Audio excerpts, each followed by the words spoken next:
So we got an email from someone writing into the counselors here at the Marriage Foundation that my wife's anger is ruining our marriage.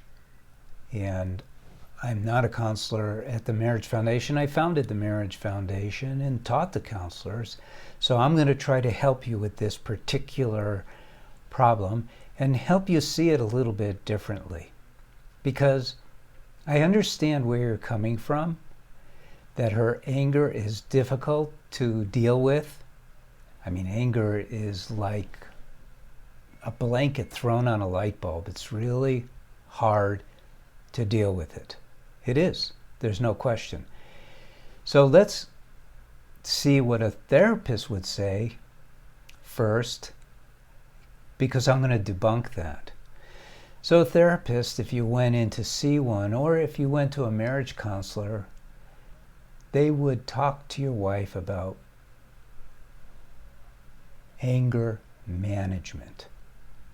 They would point out the obvious, that it's a very toxic thing in a marriage, but it doesn't really approach this problem in a way that helps your marriage. And isn't that what you want?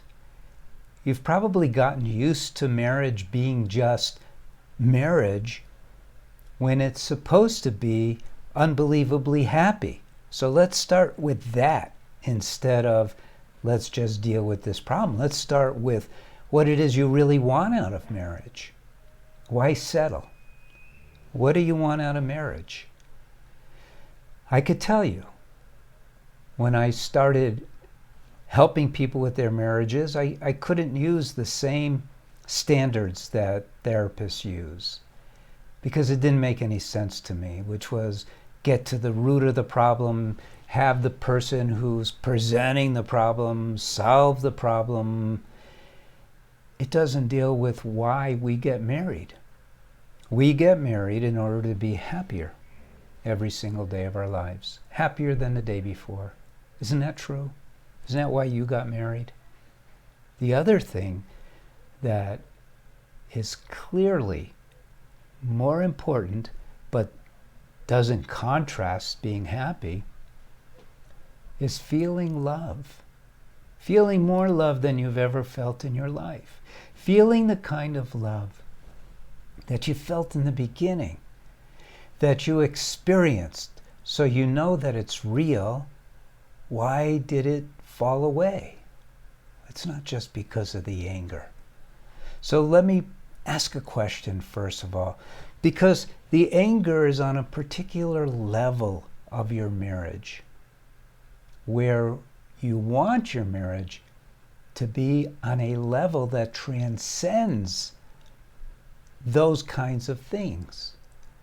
You want to experience love, you want to experience happiness, and yes, you can experience both of those in greater volume than you've ever experienced those when you know how to be married, because your souls and the experience of love, of joy, of happiness literally transcends the interactions of the day.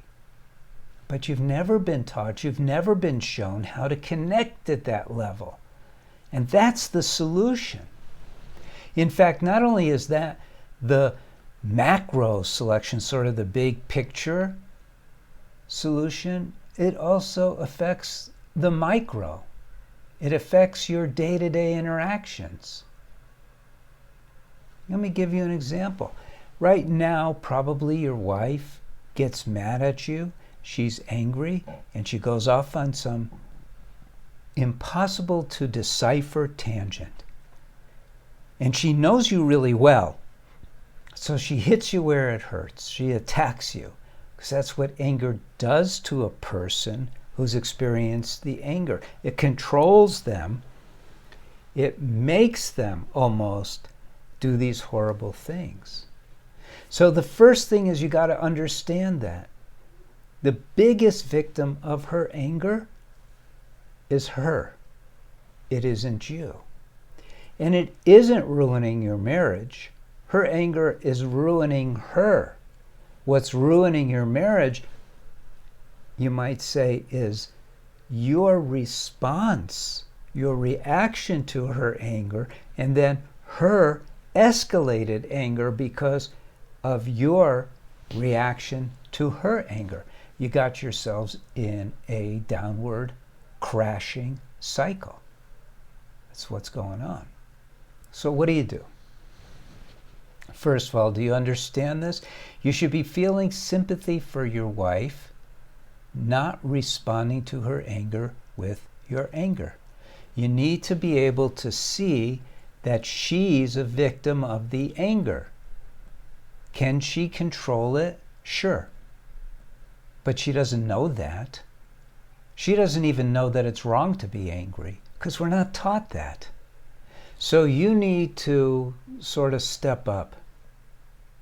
You need to step up into a higher place where you can observe, and don't try to teach her. You can't teach her anything, but give her loving support so that the anger isn't further triggered. That's step one. Don't further trigger her anger. In fact, start removing those triggers from her life, the ones that you are, I don't want to say responsible for, but the ones that you're able to remove. The triggers, remove them. Don't say the things that you know will trigger her. Don't do the things you know will trigger her. Avoid confrontation at all costs. And in the beginning, it's going to be like walking on eggshells. But while you're doing that, take a look at the things that you're doing and ask yourself, are there other people who would be triggered just as well as she is? Maybe I need to eliminate those things from my own repertoire so that I don't trigger anybody. It gives you the ability, her anger will give you the ability to really take a look at your own behaviors. And the ones that should be cleaned up in your estimation, clean them up. This is an opportunity for you. This is not an opportunity to ruin your marriage, to end your marriage. This is not an opportunity to go crazy and do a woe is me. Trust me, there's people who are suffering much worse than you. This is an opportunity for you to start understanding your wife better, to give her the support and love that she needs. And I'm not saying support her anger. Don't support her anger. Sort of talk past her anger when you're speaking with her. Don't see the anger. Think of the anger as this black cloth that's smothering her. And look for openings to reach her. Just because she's angry doesn't mean you can't tell her you love her, for instance. Just because she's angry doesn't mean you can't tell her she's beautiful, for instance. You can still tell her what a great human being she is. You could say things like, well, I'm really sorry that this anger is strangling you. But don't make it sound like you're high and mighty. In fact, read one of my books and learn about anger so you can start seeing it more clearly. Because I could tell you right now that you're allowing her anger to impact you in a way that is not okay.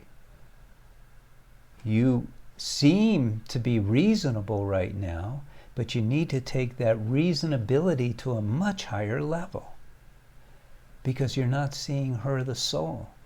You're just seeing her the reactionary. And it really is up to you. You made the promise to make her your queen, to love her, to support her, and all that. So it is up to you to learn how to transcend this anger. Smooth out her life for her as much as you can. The anger's not going to go away, but it'll calm way down. And you'll start to see it better. And you'll start making adjustments. And then you'll eventually be able to speak with her. And I say eventually, speak with her about this anger being something she should consider working on. In fact, we have, and I'm only going to tell you this just for information. Now, I don't want you to tell her, but our course for women and our course for men, they're two different courses, really focuses on anger because it's a universal problem. It's universal because it's innate to us biologically. It's the drive to survive. It's, you might say, excuse me, it's the point where the drive to survive hits the mind and says, you're in danger. Bam. And anger is the first defense. I think I've given you enough to take your own next steps. I hope so. You could leave a comment, ask me more questions if you'd like. You definitely should sign up for this channel so you could learn more about marriage. Learn and apply. That's what I always say. This can work out. Don't even consider that your marriage is getting destroyed. Don't even consider that. Instead, see that your poor wife is really getting destroyed.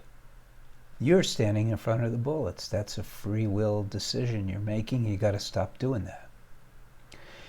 All right, I hope this was helpful. Blessings to you and your wife, and we pray for all of you. Take care.